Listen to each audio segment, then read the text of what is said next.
అధినేత 10 నంబర్ అయితే ఆయన్ను ఫాలో అయ్యే లీడర్లు 100 నంబర్. తమ విధానాలు చెప్పి నలుగురి నమ్మకాన్ని సాధించాల్సిన రాజకీయ పార్టీ. నరకండి లేపేయండి అంటూ కేడర్కు పాఠాలు నూరిపోయడం ఏనాడైనా విన్నామా కన్నామా? కానీ ఏపీలో ఆ దరిద్రం కళ్ల ముందే కదలాడుతోంది. వైసీపీ రూపంలో ఉన్న రాజకీయ రాక్షసులు నచ్చని వారిని ఏసేయాలంటూ ఉద్బోధిస్తున్నారు. పైగా రాజకీయ ఉగ్రవాదానికి తెరలేపేలా కుట్రలు చేస్తున్నారు. వైసీపీ నేత పేర్ని నాని 2 రోజుల్లో 2 రకాల కుట్రలు భగ్నమయ్యాయి.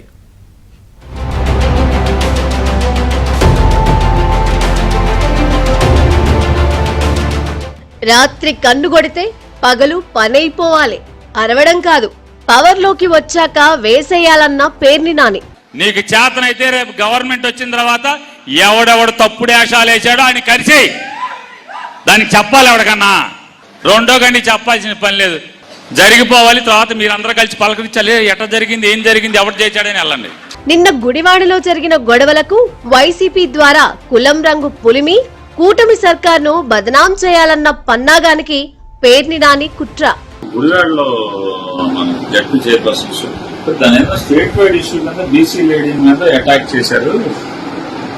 తెలుగుదేశం ఎమ్మెల్యే బోండాలో ఎమ్మెల్యే డైరెక్షన్ పైనుంచి లోకేష్ డైరెక్షన్ అని కొంచెం గట్టిగా స్టేట్ వైడ్ గా అందరితో మాట్లాడించి కొద్దిగా చేస్తే బాగుంటుంది.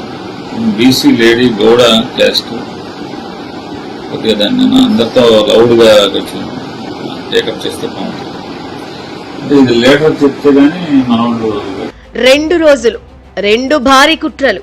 ఉగ్రవాదులు కూడా ఈ తరహా కుట్రలు చేరేమో కానీ పేర్ని నాని రాజకీయ ఉన్మాదిలా స్వయంగా రచించిన పొలిటికల్ క్షుద్ర కుట్రలు చూస్తుంటే జగన్ రెడ్డి నాయకత్వంలో వైసీపీ నేతల ఆలోచన ధోరణికి అద్దం పడుతోంది.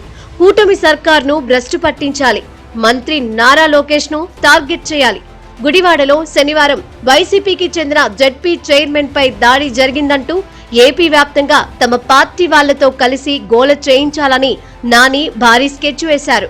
బీసీ మహిళా నేత గౌడ వర్గానికి చెందిన ఆమెపై మంత్రి లోకేష్ డైరెక్షన్ లో టీడీపీ ఎమ్మెల్యే వెనిగండ్ల రాము చేయించాలని విధ్వంస రచన చేసి రాష్ట్ర వ్యాప్తంగా బీసీ గౌడ మహిళకు అన్యాయం జరిగిందనే పేరుతో ఆందోళనలకు పక్కా ప్లాన్ గీశారు పేర్ని నాని. గుడివాడలో జడ్పీ చైర్పర్సన్స్ దాని స్టేట్ వైడ్ ఇష్యూ కింద బీసీ లేడీ మీద అటాక్ చేశారు. తెలుగుదేశం ఎమ్మెల్యే బోండాలో ఎమ్మెల్యే డైరెక్షన్ పైనుంచి లోకేష్ డైరెక్షన్ అని కొంచెం గట్టిగా స్టేట్ వైడ్ గా అందరితో మాట్లాడించి కొద్దిగా చేస్తే బాగుంటుంది. BC lady Gowda caste okay, దాన్ని అందరితో లౌడ్ గా కొంచెం టేకప్ చేస్తే బాగుంటుంది. ఇది లేటర్ చెప్తే గానీ మన వాళ్ళు జగన్ రెడ్డి జమానాలో టీడీపీ నేతలను క్యాడర్ ను ఇబ్బందులు పెట్టి చట్ట వ్యతిరేకంగా వ్యవహరించిన అధికారుల పేర్లు రెడ్ బుక్ లో రాసుకుంటున్నా అని విపక్షంలో ఉన్నప్పుడు లోకేష్ చెప్పారు. ఇప్పుడు అధికారంలోకి వచ్చాక అమలు చేస్తున్నారు. సరిగ్గా పేర్ని నానికి మంత్రి లోకేష్ అంటే మంట. రాజకీయంగా ఎదుర్కోలేక తన ప్రైవేట్ సైన్యమైన పార్టీ క్యాడర్ ను లేపేయాలి, ఏసేయాలంటూ హితబోధ చేస్తున్నారు పేర్ని నాని. 25 ఏళ్ల రాజకీయాన్ని రాష్ట్ర ప్రయోజనాలకు ఉపయోగించకుండా రాజకీయ ప్రత్యర్థుల నిర్మూలనకు వైసీపీ నేతలు ఉపయోగించడం ఏపీ ప్రజల కర్మ. అరే చీకట్లా కన్ను కొడితే అయిపోవాలరా, నోరు తెరిచి రప్ప ఎన్నిసార్లు అంటారు? సిగ్గు శరం ఉండాలి మనకి. ఎన్నిసార్లు అంటారు? అది ఇక అదే పని. చీకట్లో చేయాల్సిన పనులు కూడా పట్టపగల అసహ్యంగా ఏంటిది? ఉగ్రవాద శిబిరాల్లో రెచ్చగొట్టే వ్యాఖ్యలకు పామర్రులో వైసీపీ సమావేశంలో పేర్ని నాని చేసిన రాత్రి కన్ను కొడితే పగలు పనైపోవాలే వ్యాఖ్యలకు పెద్ద తేడా లేదు. తమకు అడ్డొచ్చిన వారిని లేపేయాలన్న కామెంట్స్ పై కృష్ణా జిల్లాలో పలు చోట్ల పోలీస్ కంప్లైంట్ ఇచ్చారు టీడీపీ నేతలు. ఇంతటి రాజకీయ ఉన్మాదానికి తెగబడ్డ నానిపై చర్యలు ఎందుకు తీసుకోవడం లేదు? పేర్ని నాని అన్న మాటలు సోషల్ మీడియాలో ఇప్పటికీ ప్రతిధ్వనిస్తూనే ఉన్నాయి. పేర్ని నానిని చూసి పోలీసులు భయపడుతున్నారా? లేదంటే నాని మాజీ మంత్రి కనుక సంకోచిస్తున్నారా? లేదంటే తమను కూడా రాత్రి కన్నుగొట్టి పగటి వరకే లేపేస్తారనే భయమా? కాకీలు ఎందుకు మీనవేషాలు లెక్కిస్తున్నారో అర్థం కావడం లేదు.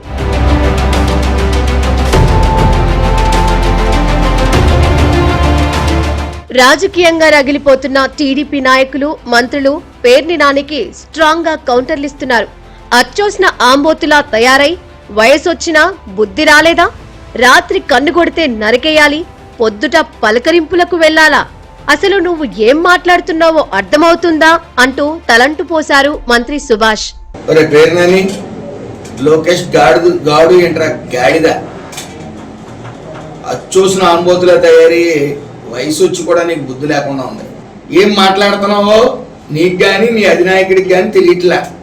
అధినాయకుడు ప్రెస్ ముందుకు వచ్చి రపరపా నరికేస్తే తప్పేముంది అని అంటాడా? దాన్ని నువ్వు సమర్థిస్తూ సరదాగా అన్నాడంటావా? ఫ్యాక్షనిజంలో నీకు 25 ఏళ్ళు అనుభవం ఉందా? కింద కార్యకర్త ఏదో మాట్లాడుతాను నీకేం అనుభవం ఉందా, నాకు 25 ఏళ్ళు అనుభవం ఉందంటావా?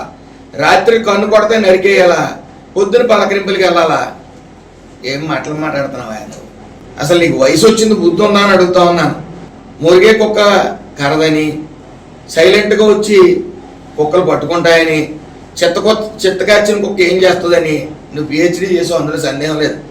ఆల్మోస్ట్ ఆల్ నువ్వు ర్యాబిస్ వచ్చిన కుక్క లాంటి వాడు కాబట్టి వాటి గురించి ఎంక్వైరీ చేయడంలో తప్పులేదు, వాటి గురించి పిహెచ్డీ చేయడంలో తప్పులేదు.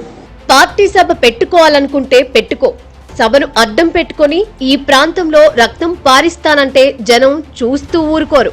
బీసీ మహిళను అడ్డం పెట్టుకొని నెత్తుటి రాజకీయాలు చేసేవారు పాలిటిక్స్ లో ఉండే అర్హత ఉందా?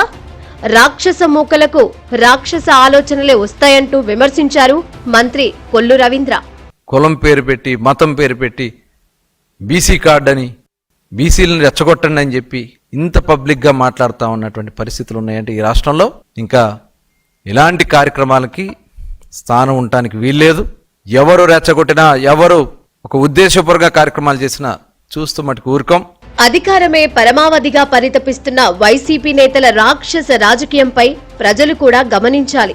శాంతి భద్రతలకు విఘాతం కల్పించేలా క్యాడర్ను ఉసిగొల్పి తమ రాజకీయ పబ్బం గడుపుకునే పార్టీలను, నేతలను గుర్తించి కలుపు మొక్కలను ఏరేసినట్లు ఏరేయాల్సిన బాధ్యత ప్రజలదే.